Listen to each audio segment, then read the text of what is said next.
31 December પહેલા અમદાવાદમાં દારૂ ઘુસાડવાનો પ્રયાસ થયો છે। સાણંદના મુનિ આશ્રમ પાસે અકસ્માત સર્જાતા ખુલાસો થયો।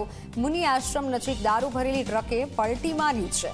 દારૂ ભરેલી ટ્રક પલટી મારતા લોકોના ટોળા એકત્ર થયા। પોલીસે સ્થળ પર પહોંચી કાર્યવાહી હાથ ધરી।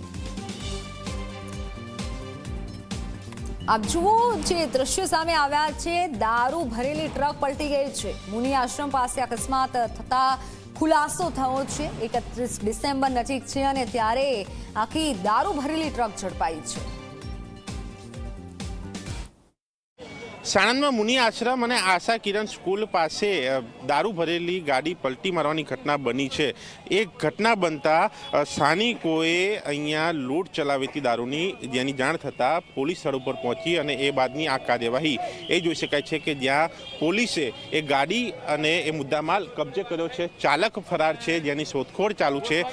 બીજા અધિકારી જે છે તે પણ અહીંયા પહોંચ્યા છે। લોકોને દૂર રાખવાની સાથે એ કામગીરી અહીંયા કરવામાં આવી રહી છે। સાહેબ, બનાવ શું કામગીરી, કઈ રીતની તપાસ હવે આગળ આ મુદ્દા જે ટ્રક ઊંધી વળી છે એનો મુદ્દામાલ છે પોલીસ સ્ટેશન લઈ જઈને પછી કાર્યવાહી કરીએ છીએ।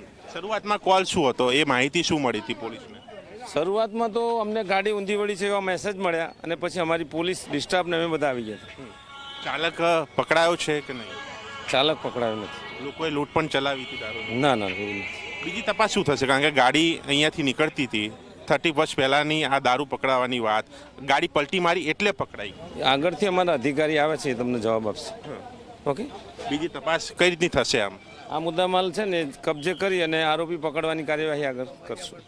સ્થાનિકોને એવું કહેવું હતું કે બમ્પની પટ્ટા નથી, એ નથી દેખાતા, એટલે અવારનવાર બનાવ અહીંયા બને છે, એના કારણે આ બનાવ બન્યો એટલે આ પકડાયો દારૂ। બાકી તો પોલીસને કે લોકોને ખ્યાલ જ ના આવે। આગળની તપાસ અમે કરશું અને લોકો શું કહેશે એ પ્રમાણે જોઈએ છે, બરાબર? ઓકે, આગળની તપાસ કરશે, એ બાદ શું સામે આવશે એ પોલીસ જણાવશે। વધારે કોઈ સ્પષ્ટતા નથી કરી, પરંતુ બે બાબત છે। એક તો દારૂબંધી વચ્ચે એ દારૂ પ્રવેશવાની વાત, અને બીજી વાત આ જગ્યા ઉપર એ બમ્પ ઉપર પટ્ટાના અભાવે, એ માર્કિંગના અભાવે અવારનવાર બનતા બનાવો, અને એ બનાવમાંથી આ એક બનાવ બન્યો કે જેના કારણે આ દારૂ પકડાયો, અને એ ઘટનામાં હવે પોલીસે તપાસ હાથ ધરી છે। પરંતુ જો આ ગાડી અહીંયા પલટી ન મારી હોત તો જે તે જગ્યા ઉપર આ ગાડી પહોંચી હોત, તે સ્પષ્ટ બાબત છે। ત્યારે જોવાનું એ રહે છે કે પ્રતિબંધિત દારૂ એ પ્રવેશવા મામલે અને જ્યારે પોલીસ કામગીરી 31ને લઈને કરતી હોય તેની વચ્ચે જ્યારે આ દારૂ